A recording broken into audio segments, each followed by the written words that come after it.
your walk that you did, so from Tweed, where was the hardest stretch?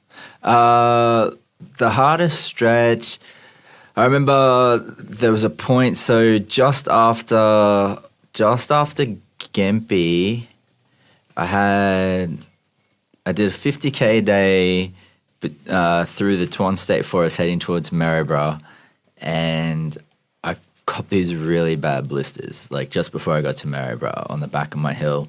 And then by the time I got to Childers, I was like starting to get really bad shin splints. Oh. And so I like had these horrible blisters on the back of my heel, really bad shin splints. And I did from Goodwood to Bundaberg, and it was like a 40-something K day.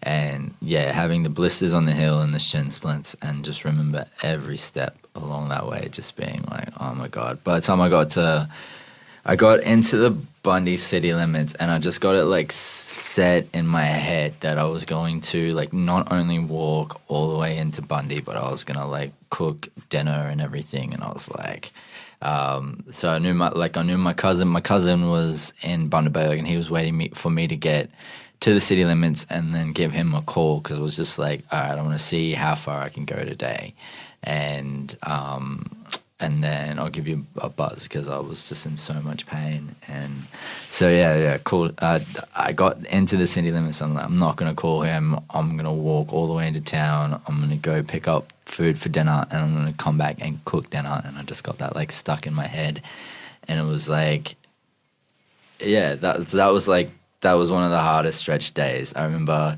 getting hit with like a couple of sandstorms and like getting stung on my finger by something. It was just like all this stuff like just coming into Bundaberg and just being like, oh, I don't think I'm going to make it. And then like just some point, there was some tipping point in my brain where I was just like, nah, that's it. I don't care how much this hurts. I don't care what it takes.